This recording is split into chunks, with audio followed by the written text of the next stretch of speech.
Live at Union Public School District this morning, I got a chance to speak one-on-one with the district superintendent, John Federline. He was really open and honest with me about different challenges that they've faced in the past and the highs and lows that they're looking for towards this year. Here's what he had to say. We are so excited. We have so many great things coming up for our kids. John Federline, superintendent of Union Public Schools, is fired up for this school year. The district touting new construction and renovation projects thanks to bond votes. Specifically, the 6th, 7th grade center on 61st between Mingo and Garnett. Looking at high schoolers, Federline says he's proud of their academies that offer different pathways post-graduation. We know that only about half of our kids go on to a four-year university, and so it's not enough anymore to just hand kids a high school diploma and say good luck. Right out of the gate, students in the academies can learn about construction, aerospace, education if they want to be teachers, and partnering with local hospitals for their medical academy. Federline says programs like these help with the nationwide chronic absenteeism problem. You mentioned absenteeism. Is that still we're seeing the effects of post-pandemic? Oh, absolutely. Tell me about that. Absolutely. I think none of us were prepared for the effects that the pandemic had on public education. We knew it was going to be bad. We didn't know it was going to resonate here 5 years later. Another hurdle for the district, transportation challenges. In the spring, 2 News reporting the district was forced to cut routes because of a bus driver shortage. Federline tells me they were busy this summer finding a solution.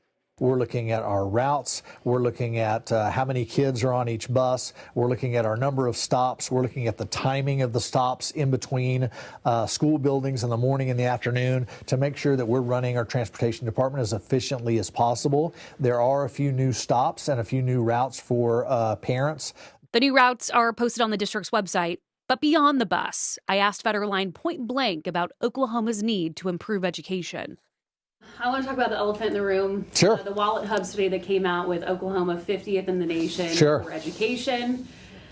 What's your message to parents and students going into the school year, knowing that as a whole for our state, not necessarily Union, that we've got some work to do?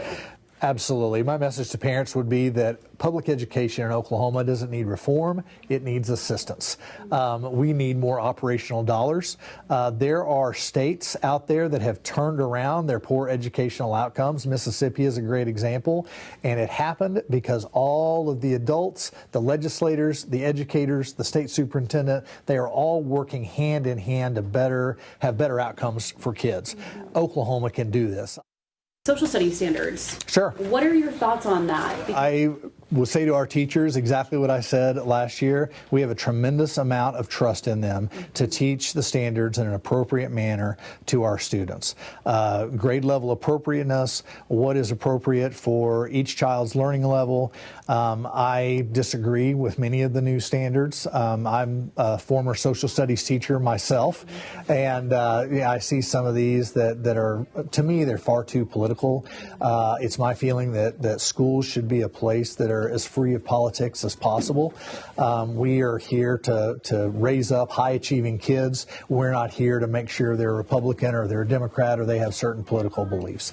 I think it's our job to teach them the facts, to teach them how to be good critical thinkers, to give them engagement and relevance, and then they get to decide for themselves which political viewpoints to take. Why is it so important to feed into our kids at such a young age? Because education is the pathway out of poverty. If we want kids to change the trajectory that they have in life, public education is the pathway. It is the key to everything else that comes later. We only have them from, pre-K through age 18, and that's a very short amount of time when compared to their entire life. And that education is the foundation for almost everything they do. I really enjoyed my conversation with Superintendent Federline. He was very honest, very transparent, and he also kept it to the root of what it's all about, and that's the students and their education. Talking about something that students love here at Union Public Schools is those Friday night football games. Their first home game is against Bentonville on August 29th. Guys, that is creeping up before we know it. He's going to be out there cheering on the sidelines. He used to do that for his son who just graduated. It's going to be fun this year. 2 News will be out.